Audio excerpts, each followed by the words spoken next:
The anxiety exists when any kind of show of selfhood emerges. So in other words, that the person who has repressed their instincts, the person who has completely self-mutilated their own selfhood, their anxiety is not a true anxiety, right? Their stress is not a true stress. It's the stress of that selfhood which doesn't go away, trying to reemerge healthfully.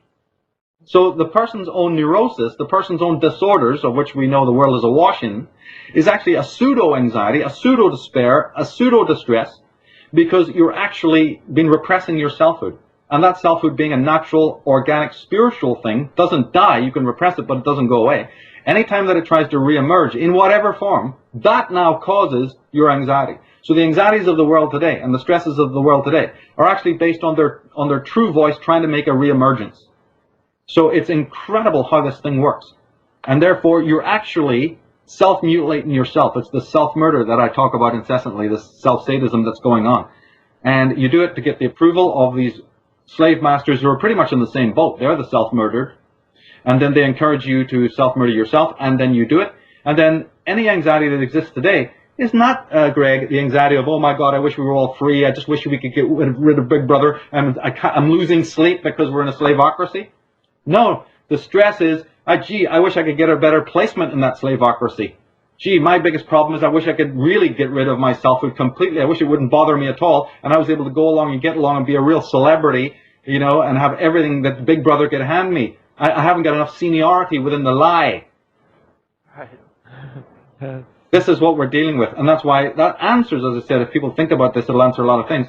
One thing it answers is why so many people in so many parts of the world deny the conspiracy and fall in line. You see, that's why there's so many treacherous, deceptive people all over the world in the state of delusion, so that when somebody like me starts to speak, they go, Michael, you're crazy. Look at all the sane people with their uniforms on, walking in lockstep. What are you telling us, that we're crazy? You see, that's why it's so ubiquitous throughout the world, because it's an inner psychological contract that people have with themselves. And so you have to free yourself, first of all, from that web of lies. You have to ask yourself, not that I've been sold a lie, but why have I bought a lie? Hell yeah. I mean, I find that all the time. The more I talk about this type of material, be it even the control side of it, or even the Nephilim side of it, even the Anunnaki side of all that ancient stuff, or be it Atlantis or UFOs or anything, I'm constantly seeing myself marginalized by people I've known for 15 years that just they don't have an interest, and I'm like, I can't see how they don't have an interest. It's kind of it's fun. It's like they'd rather continue to play the game and try to get ahead in it, like you said, than admit they're playing a game at all. And yeah, but if you brought out your balls to do a juggling act in front of them, you'd have tons of mates. Exactly. How do we get back to finding our selfhood, as you said? By never asking anybody else how to do it, and by fully by disconnecting that chain. You know, and first of all, just noticing it simply without judgment. Because if you judge yourself, then you're doing the same self-sadism and beating yourself up. Just observe it, like any genealogist observes whatever he observes. You know, it's basically a sort of a rational observation of the self and how we disempower ourselves. My work is entirely based on that. It's a deconstructive process, or I've described it in other ways, an apophatic learning, in which you simply deconstruct and try to break down the kind of barriers that stand in the way of your selfhood. Ultimately, all thinking is destructive.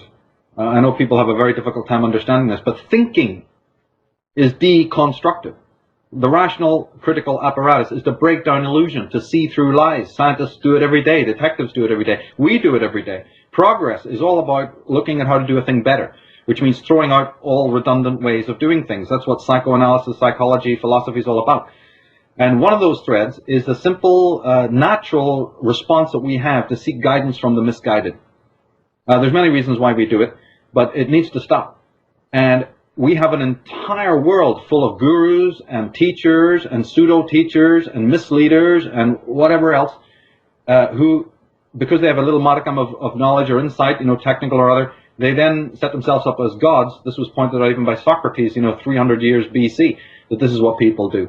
And then they set themselves up as authorities and then try to dominate everybody else. They don't awaken your own natural intelligence. Shit, that threatens the hell out of them. They don't want that. So we have all these petty dictatorships, starting from the home, starting from the family level on up. And we have to watch that tendency in ourselves, and we have to realize that when it comes specifically to your question, how do we return to selfhood, there is no A to Z anywhere. There may be some signposts that other teachers and philosophers who've done lots of thinking through the centuries, and we definitely should be up to speed on a lot of their theories, of course, because we don't have, one of the other paradoxes here is that the normal human life isn't long enough to even come to grips with some of this information. That unfortunately is just a built-in problem. One of the things that assists us is the fact that we have, many teachers, many philosophers and great men who have done a lot of this thinking for us and have sort of percolated down a lot of the key answers, and we should be up to speed with what they're talking about, but only as signposts. We still have to walk the map. We can't just get in line behind those guys. They knew what they knew for themselves. Their philosophies was an outcome of their particular psychology as well. Doesn't mean that it's going to fit everything that each other individual understands. So you have to have all these teachings percolate down through your own consciousness, and that means work. That means hard work, and that means cutting no corners. But it doesn't seem like hard work if you're passionate about it. That's what really separates the sheep from the goats. It's only a lot of hard work if a person is so distracted with other nonsense in the sensational world and it hasn't got the passion. If the person has the passion about it, then it doesn't seem like hard work at all to familiarize yourself with these concepts. For instance, just explaining why there's the mind-body dualism or whatever it might be, or again starting with the symbolism question, or asking the big question, is there a God, and so forth and so on. If a man is passionate about these kinds of questions, then he will be guided, but he doesn't need any external physical guide necessarily. Those are just signposts that he meets on the way as he is doing the walking.